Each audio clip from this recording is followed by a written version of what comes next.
Sup, y'all, and welcome to Global Interactions Part 3. In this video, we're going to be looking at the conquest of the Americas. 1492 marked the beginning of the Columbian Exchange, connecting two hemispheres that had been isolated from each other for tens of thousands of years. What ensued was the movement of people, specie, which are precious metals, plants, animals, and disease between the Old and New Worlds, the Eastern and Western hemispheres. Amarine societies would collapse, and the New World would be transformed by European population, plants, animals, culture, religion, and systems of politics and economics. The Europeans would change the course of history in the Americas and the entire world forever. And now for something completely different. To look at this map is to face a reality many people are unaware of. In the world today, there are as many as 30 million slaves estimated to be existing in conditions in which they are confined against their will. That's right, as many as 30 million. Now, this number corresponds with a definition of slavery that includes those that are in bonded labor, often to pay back debts, those in forced labor, and finally, the trafficked slaves, or what most people traditionally think of as the victims of slavery. Although slavery is officially illegal in all countries today, obviously the practice of slavery is still a reality for an unacceptably high number of men, women, and children in our modern world. Slaves were captured, mostly in Western Africa, and in most cases by rival African groups. They would be shackled and chained together, and many died of exhaustion, or even took their own lives. Then there was the Middle Passage, where the slaves were packed into the holds of ships. Usually more than 600 were packed into an area of around 100 feet. It wasn't uncommon that 10 to 20% of the slaves died en route to the Americas. They would die due to malnutrition, suffocation, even disease, amongst other causes. And then when they made it to the Americas, they were sold like animals at slave markets, mostly in South America and the Caribbean. Most slaves were men, and many died within 5 years due to the difficult labor on the plantations and the difficult conditions. Runaways were easily identified due to their skin color. Regardless, a slave culture did emerge and communities formed. They applied Christianity to their own beliefs, music, and their dance. Now, the term slave probably has its origin with the term Slav, basically referring to the Slavic people in southern Europe who were enslaved repeatedly throughout history. In Africa, as in most regions, slaves were typically prisoners of war or victims of raids. They were criminals, debtors, even that included children. In some regions of Africa, the rich owners equated their wealth by how many slaves they owned, more than even livestock, let's say.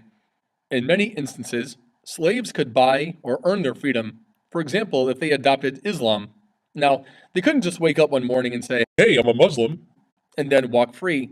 They would usually have to do this over a long period of time. Motivated by mercantilism and the desire to spread Christianity, the Portuguese were the first to establish trading posts along West Africa. They were the first mainly due to, that's right, geography.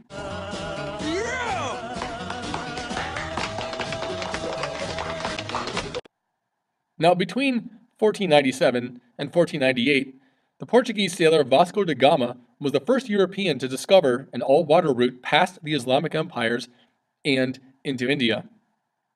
Later, in the 1500s, Portugal used slaves for labor on sugar plantations in Africa and Brazil. This was due to the fact that Africans were more accustomed to the climate and diseases, not to mention the lack of distance decay from West Africa to Brazil. Furthermore, many Europeans followed a racist ideology associating dark skin with a low degree of humanity.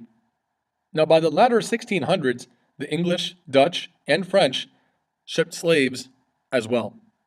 From the late 1500s and into the 1800s, a massive network of trade evolved between three predominantly different regions, each specializing in its own industries that were best suited for its resources and environments. Between Europe and Africa, manufactured goods such as weapons and textiles were transported. Between Africa and the Americas, that was the Middle Passage, transporting slaves. And between the Americas and Europe, sugar, cotton, tobacco, coffee, and rum were some of the many products that were highly sought after. As I said, each region specialized in what the other regions needed. To give some perspective, in the 1500s, approximately 300,000 slaves were transported from Africa to the Americas. 200 years later, that number skyrocketed to around 6 million slaves transported in that century. All told, more than 11 million slaves were estimated to have been forcibly relocated to the Americas. And that doesn't include the more than 2 million slaves estimated to have died en route due to the inhumane conditions of being packed into the holds of ships for weeks with very little food, water, or exercise of any kind. This is what has been called the African diaspora, in which millions were spread around the globe. And as you can see, the vast majority made their way into South America and the Caribbean. Brazil acquired around 38% of all the slaves in those centuries, with Spanish America acquiring around 16%. Approximately 40% went to the Caribbean, and by comparison, a relatively small number went into North America, numbering around 4%. And even some, around 2%, made their way into Europe and throughout Asia. Over time, around 15 million Africans were lost due to the Atlantic slave trade, disease, and conquest of the Europeans. The losses were devastating, but may have been offset by American crops such as cassava, which grew well in many parts of Africa. Due to the increased nutritional value of this crop, many Africans lived healthier lives. And regardless, African families were robbed of labor and talents. Polygamy, in which one man would be married to many wives, became commonplace since mostly men were lost through slavery. Some Western and Central African villages became predominantly female, so polygamy expanded. Europeans acquired substantial economic benefits. They enjoyed commodities such as sugar, coffee, tropical fruits, cotton, and cheap clothing. They acquired all this, in many respects, through the exploitation of slave labor. And another aspect of this was eugenics, which is a pseudoscience, a fake science, in which some people or races are believed to be genetically inferior to others. And this enabled the Europeans to continue the slave trade because it's difficult to cause purposeful harm to other humans. But if they're considered to be subhuman or considered on par with animals, then you can do unspeakable things to them. Over the ensuing years, decades, and even centuries, diseases for which the Amerinds had no natural immunity decimated the native populations. Smallpox, measles, influenza, and many other diseases may have killed more than 90% of the native population. This led to a massive labor shortage, as the Europeans not only found gold and silver, but other commodities they could sell for immense profit.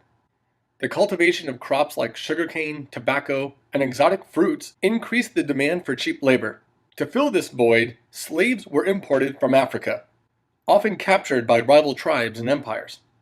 African slaves were preferred because of their immunity to Old World diseases and for the fact that they were more accustomed to tropical climate. But of course, there were the racist beliefs of many Europeans that they were a superior race. The same was true of the Europeans' view of the Amerinds. There was little doubt they would have been used as slaves if they hadn't died off in such great numbers. Almost immediately, the Spanish and Portuguese governments took direct control over their colonies. The Council of the Indies was organized to govern all Spanish-American affairs: legislative, judicial, commercial, financial, military, and religious. Now we go back to the concept of distance decay, that distance separates. So, the fact the Council of the Indies was needed in the first place was really a matter of geography. Keep in mind, it took around 70 to 100 days to sail from Portugal to Brazil, for example. Viceroys, or vice-kings, such as the man you see there, acted on the king's behalf. But of course, if they chose, they could delay implementation of the laws. A common phrase used by the viceroys was, "I obey, but I do not enforce." And equally as important as the acquisition of gold, silver, and wealth was the desire to save the souls of the Amerinds and convert them to Catholicism. The Aztec and Inca polytheism, or belief in multiple gods, made it easier for the Amerinds to accept Catholic saints and Mary, the mother of Jesus Christ, as superior gods, since the Europeans had conquered them so easily.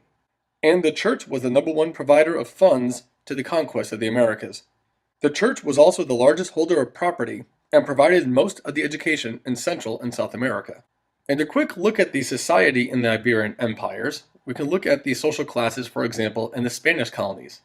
You can see at the top were the peninsulares, or those who were born in the Iberian Peninsula. These people held the top jobs in government and the church. Below them were the Creoles, or those who were descendants of the Europeans, but born in the Americas. Even though they were racially identical, they were given more of a second-class status. Regardless, they were still very powerful, usually owning the mines, haciendas where they grew the crops, and ranches where they raised cattle and other animals. And below them were mestizos, who were a mix of white and Indian, or mulattoes, who were a mix of white and black, and at the very bottom were the slaves and the Native Americans. So as you can see, Spanish and Portuguese America was very hierarchical. The Treaty of Tordesillas granted Spain lands west of the Papal Division Line, but also restricted them only to lands south of the Canary Islands, which you see right here. This opened North America to other European powers, which is partly why Spanish claims in North America were almost non-existent, with the key exception, of course, being Florida. Now, North America generally lacked the large empires of Central and South America. Most natives lived in small villages of no more than a few thousand people, and the North American Amerinds remained politically and culturally diverse. Europeans competed for land in the New World. Spain, Britain, France, and even the Dutch got involved.